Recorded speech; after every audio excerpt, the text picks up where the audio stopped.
So I'm going to explain futures now. So before we go on to the slides, let's try to understand what futures are and from where they came, right? So let's take an example of steel. So steel as an input to many industries, right? So suppose say I have a company. Suppose there is a company which manufactures something that is made out of steel, right? So suppose any automobile industry, right? So suppose the price of steel is rupees 100, right?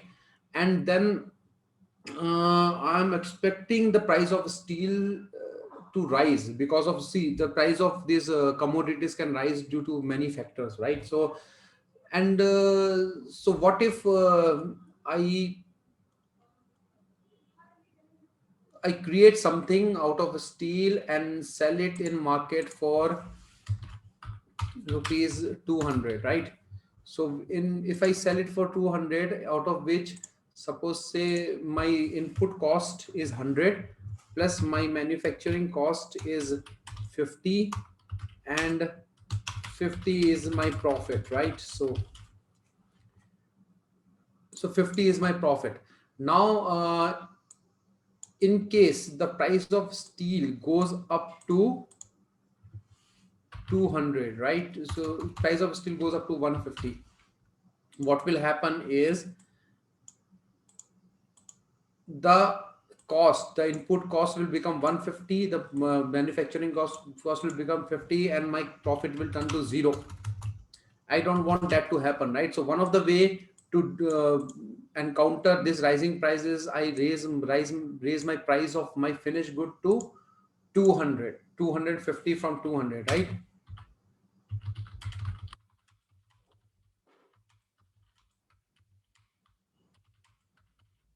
But then this is always dependent. See, the profit of the company, the profitability equation is always dependent on the supply and demand. Now understand this simple thing, right? So if the demand is your, if your product can be replaced by something else, right, then the impact of increasing the price of your product will decrease the demand of your product, because then anything else can be substituted, right, for in place of your product. So you cannot just increase the price of anything as per your wish. You have to take into the elasticity of demand and supply into consideration, right? So and that depends on whether there are substitutes available for your product or not.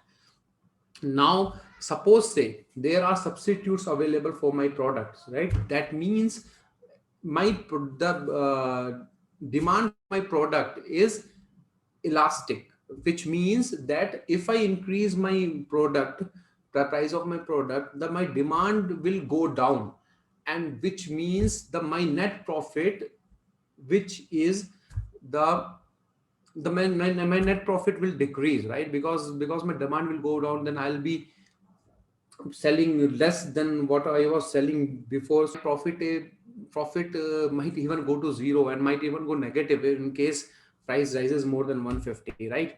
So now, to make sure that I am protected against these things, right, what I'll do is I'll buy future. So what is a future? So suppose say this is a month of April, right? So I'll buy a May month future. I just wanted to be protected with any fluctuation in price of my input, right, of steel till May, because till May I am ready to pay only this much. So May month future I'll buy, and this future will usually trade at a premium than spot price, right? So my spot price of steel, so the price right now of steel is 100. So suppose say May month future is available at 120.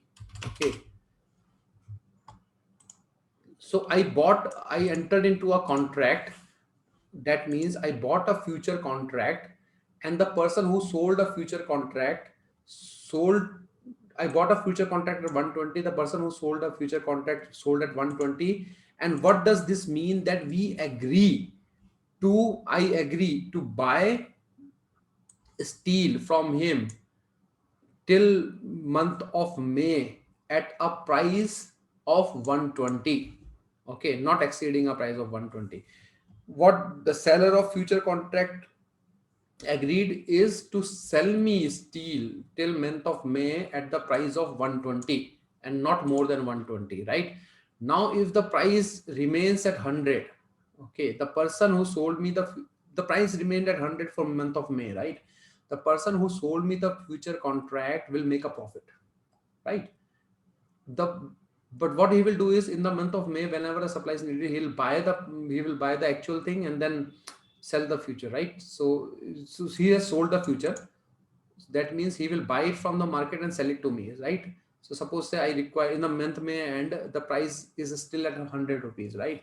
But we have entered into an agreement that I'll be taking the steel from him at the price of 120. So what he will do is he'll buy the steel from market at 100 rupees, sell it to me at 120 because I have already made an agreement with him, and he'll make a profit of 120 rupees, right? But in case prices of steel rises to 150, what happens is the seller of this future will take a hit, because what he has to do is he is obligated, right? So he has to sell the steel to me at 120. So he has, what he has to do is he has to buy the steel from market at 150, and he is obligated to sell the steel to me at 120 rupees, which means he'll make a loss. He'll net make a loss of 30 rupees in his contract. Why I bought this future at a premium? See, it was trading at 100 rupees, right? I could have bought it at 100 rupees, right? But I see, in case of big industries, right, we cannot buy at a cheaper price and then hold it for like, there is a, uh, what do you call, there is a price for storage also, right? That I only needed is I needed to be protected against this price rise, right? In case something happens, in case something adverse happens and the price shoots up, I just need to be protected, because my profitability, I won't be profitable if I'm getting a steel at 150, right? I won't be profitable. I'll even make a loss if I'm getting a steel at more than 150. So to hedge, and this is called hedging. This is hedging against the price rise, right? So I hedged my input just by paying a premium of 120 rupees. So what I did is I pay, instead of 100 rupees, I paid 120 rupees, just to make sure that I will be buying this product at 120 and not more than that, right? So I am hedging myself against the price rise, and whatever happens to the steel, right, I'll still make a profit. I hope futures are clear.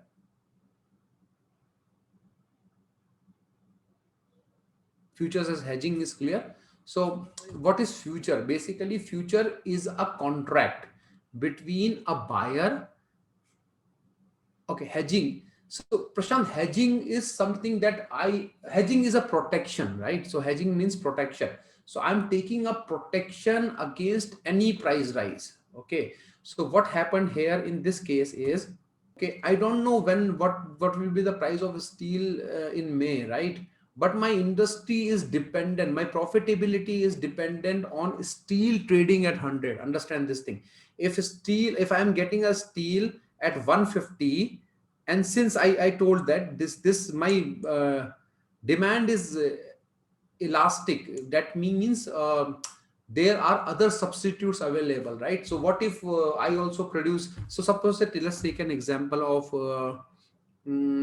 suppose what we produce with, suppose I have a factory which makes kitchen utensils, right, out of steel.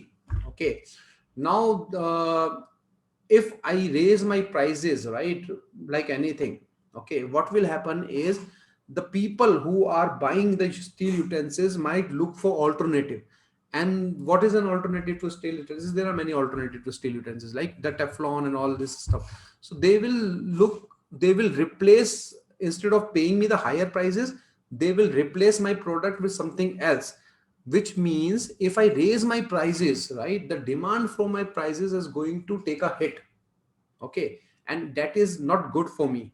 So I cannot just raise a price like anything. Now since I cannot raise a price like anything and my price is fixed at 200 rupees, the input, I am dependent on the input cost a lot. Because if the input cost goes more, 50 is my operating cost, right? It's a manufacturing cost.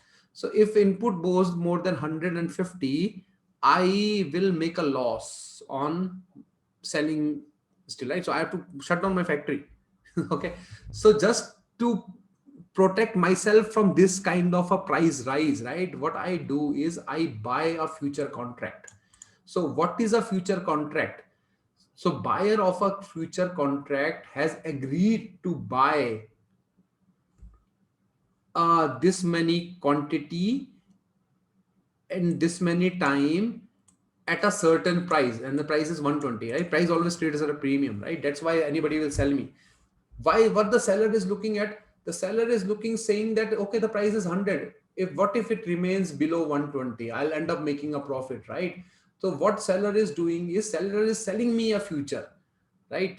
And he is actually taking out a premium, but he is protected. If the price, you see, if the price doesn't go above 120, he'll make a profit, right? But I am not making a loss, right? What? Because I am paying this 20 rupees premium. See, I don't want to make a profit on steel prices. If steel prices go up, steel prices go down, I'm not a trader here. I'm making a profit here. This is my company, right? This is my profit, not this is my profit. So what if the steel price of steel goes, remains at 100, I'll make a loss of 20 rupees, right? This is not my loss. This is a premium I paid so that I can make this profit always. Whether the steel prices go to 120 or it goes to 200, I'll make a profit always, because I'm getting the supply of steel at 120, right? So I'll make a 30 rupees profit is guaranteed.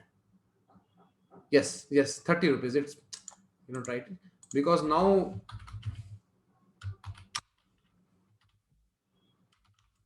is my cost. So 30 profit is guaranteed without rise.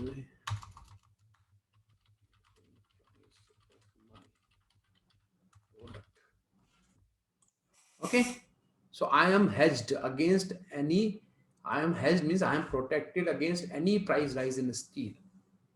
So this is why there the future contracts were introduced, right? Because people are interested, this type of industries, right, where there is an input, is interested in hedging against the price rise, because it will affect their profitability equation.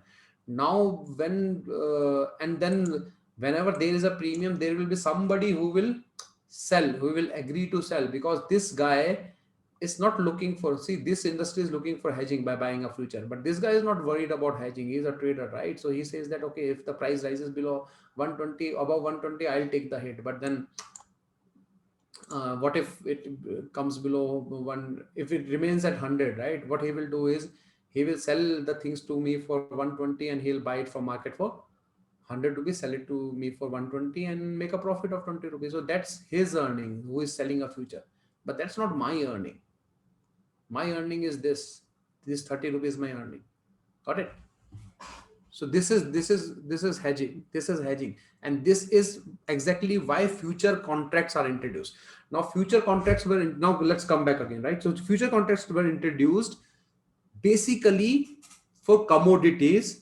Steel is a commodity, rice is a commodity, corn is a commodity, wheat is a commodity, gold is a commodity, silver is a commodity, everything, right? So even if you make breads, right, you want to be hedged against rising prices of wheat, right? You cannot sell a bread at 20 rupees entire year if the prices of wheat rises like anything. And there are substitutes of bread available, right?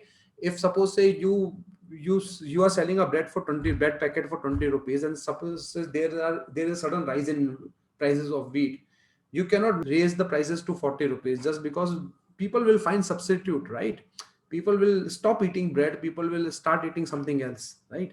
So that's where there is a elastic, highly elastic demand. This is called elastic demand, where your any rise in prices affects your demand, right? So where there is this kind of a elastic demand, then your input prices matters a lot in your profitability equation. And to hedge against those input prices, you need to buy futures, right? You buy futures so that you are You can all the year sell bread at 20 rupees and still make a profit, whether the cost of wheat is 100 rupees, 200 rupees, whatever it is, right?